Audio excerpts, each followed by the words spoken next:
Breaking news Nizamabad municipal ఎన్నికల బరిలోకి తెలంగాణ జాగృతి అధికారికంగా అడుగుపెట్టనుంది. కవిత నేతృత్వంలో నిజామాబాద్లోని 20 నుంచి 30 స్థానాల్లో అభ్యర్థుల్ని నిలబెట్టాలని నిర్ణయించారు. ఈ మేరకు హైదరాబాద్లోని కవిత నివాసంలో ఆశావాహులతో నిర్వహించిన సమావేశంలో వ్యూహాన్ని ఖరారు చేశారు. సింహం గుర్తుపై తెలంగాణ జాగృతి అభ్యర్థులు పోటీ చేసే అవకాశం ఉంది.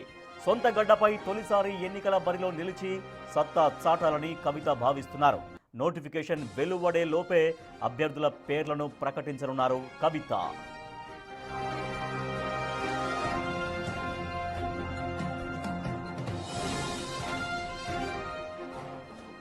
నిజామాబాద్ మున్సిపల్ ఎన్నికల బరిలోకి తెలంగాణ జాగృతి అడుగు పెట్టబోతోంది. ఈ మేరకు హైదరాబాద్లోని కవిత నివాసంలో వ్యూహాలు రచిస్తున్నారు. సో నిజామాబాద్ మున్సిపల్ ఎన్నికల్లో ముందుగా ఎన్నికల ప్రక్రియలోకి ప్రవేశించాలని కవిత భావిస్తున్నారు. మా ప్రతినిధి రాజేష్ మరింత సమాచారం ఇస్తారు. రాజేష్, నిజామాబాద్లో అఫీషియల్గా పోటీ చేయబోతున్నట్టుగా దాదాపుగా తెలుస్తోంది. మున్సిపల్ ఎన్నికల బరిలోకి తెలంగాణ జాగృతి ఎంటర్ కాబోతున్నట్టుగా, పోటీలో నిలబడబోతున్నట్టుగా. సో అక్కడ ఎటువంటి సిచ్యువేషన్ కనిపిస్తోంది?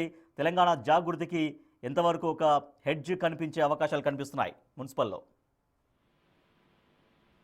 రాజేష్, ఏదైతే తెలంగాణ జాగృతి పేరుతో ఇప్పటికే రాష్ట్ర వ్యాప్తంగా కూడా కవిత ఇప్పటికే సమావేశాలు నిర్వహిస్తుంది. ఈ నేపథ్యంలో రానున్న మున్సిపల్ ఎన్నికలు, అంటే గతంలో జరిగిన పంచాయతీ ఎన్నికల్లో కొన్ని సీట్లు సంపాదించుకున్న నేపథ్యంలో ఇప్పుడు కార్పొరేషన్ ఎన్నికల్లో బరిలో నిలవడానికి సిద్ధమయ్యారు. ఈ నేపథ్యంలో కవిత సొంత గడ్డపై ఎవరైతే కవితకు సంబంధించిన అభిమానులు కావచ్చు, లేకపోతే జాగృతికి సంబంధించిన కార్యకర్తలు, నాయకులు కావచ్చు, నిజామాబాద్ జిల్లా మున్సిపల్ కార్పొరేషన్ లో బరిలో నిలిచేందుకు సిద్ధమయ్యారు. 20 నుంచి 30 స్థానాల్లో తెలంగాణ జాగృతి అభ్యర్థులు బరిలో నిలవనున్నారు. ఆశావాహులతో ఇప్పటివరకే హైదరాబాద్ లో చాలా సార్లు సమావేశం నిర్వహించినట్టుగా తెలుస్తుంది. ఈ నేపథ్యంలో నోటిఫికేషన్ వచ్చేలోపే అభ్యర్థులను ఖరారు చేసే అవకాశం ఉన్నట్టుగా తెలుస్తుంది.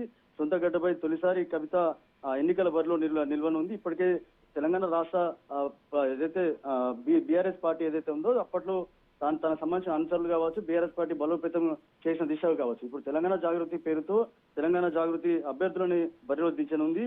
ఫార్వర్డ్ బ్లాక్ సింహం గుర్తుపై పోటీ చేసేందుకు సిద్ధమైనట్టుగా తెలుస్తుంది. సింహం సింబల్తో ఇప్పటికే బరిలో నిలుస్తున్న అభ్యర్థులు ఎవరైతున్నారు, కార్యకర్తలు సింహం సింబల్ తో స్టేటస్ పెట్టుకుని బరిలో నిలుస్తున్నామని చెప్పి కూడా ఒక ఇంటి ఇచ్చారు. ఈ నేపథ్యంలోనే నిజామాబాద్ జిల్లా కేంద్రంలో చాలా ఫ్లెక్సీలు వెలుస్తున్నాయి. మొన్న సంక్రాంతి పండుగకు సంబంధించి జాగృతి పేరుతో శుభాకాంక్షలు తెలిపారు. ఆయా డివిజన్ లో ఎవరైతే పోటీ చేస్తున్నారో వాళ్ళు ముందుగానే ఇంటిస్తున్నారు. ఈ నేపథ్యంలో 20 నుంచి 30 స్థానాల్లో నిల్వనుంది తెలుస్తుంది. జాగృతికి సంబంధించిన అభ్యర్థులు ఎవరైతున్నారో సుమారు 20 నుంచి 30 స్థానాల్లో నిల్వనున్నారు. ఇంకా ఎంతమంది నిలుస్తారు, ఎంతమంది గెలుస్తారు అనేది చూడాల్సి ఉంది. మొత్తంగా ఇటు బీజేపీ, కాంగ్రెస్, బీఆర్ఎస్ సంస్థతో పాటు తెలంగాణ జాగృతి కూడా ఈ ఎన్నికలు. రాజేష్, అయితే కవితకి తెలంగాణ జాగృతి అధ్యక్షురాలుగా మొత్తం తెలంగాణ రాష్ట్ర వ్యాప్తంగా ఉన్న ఇమేజ్ ఒకటైతే, నిజామాబాద్ పార్లమెంటు సభ్యురాలుగా పనిచేశారు కాబట్టి సొంత గడ్డ పైన బలం నిరూపించుకోవడానికి అవకాశాలు కనపడుతున్నాయా? అభ్యర్థుల్లో అంత ఉత్సాహం కనిపిస్తోందా? సో జాగృతి కార్యకర్తల్లో ఒక రకమైనటువంటి ఎలాగైనా సరే ఖచ్చితంగా పోటీ చేయాలి, నిలవాలి, గెలవాలనేటువంటి ఒక కసి, తపన కనపడుతున్నాయా? అంటే మీరు అన్నట్లు కూడా నిజంగా అదే ఉంటుండొచ్చు. ఎందుకంటే పార్లమెంట్ సభ్యుల్లో పోటీ చేసింది, తర్వాత పార్లమెంట్ గా ఎంపీగా పోటీ చేసింది, తర్వాత ఈ నేపథ్యంలో ఎమ్మెల్సీగా ఉంది. అంతకు ముందు కూడా బీఆర్ఎస్ పార్టీలో కీలక పాత్ర పోషించింది. ఉమ్మడి జిల్లా వ్యాప్తంగా కూడా కవిత చరిష్మా ఉందని చెప్పుకోవచ్చు. ఈ నేపథ్యంలోనే కవిత సంబంధించిన బీఆర్ఎస్ పార్టీలో ఉన్న కార్యకర్తలు కావచ్చు, బీఆర్ఎస్ సంబంధించిన నాయకులు కావచ్చు, చాలా మంది కూడా జాగృతి నుంచి వెళ్ళిన వాళ్ళు ఇప్పుడు జాగృతి నుంచి పోటీ చేస్తుంది కాబట్టి చాలా వరకు ఇంపాక్ట్ ఉంటుందని చెప్పుకోవచ్చు.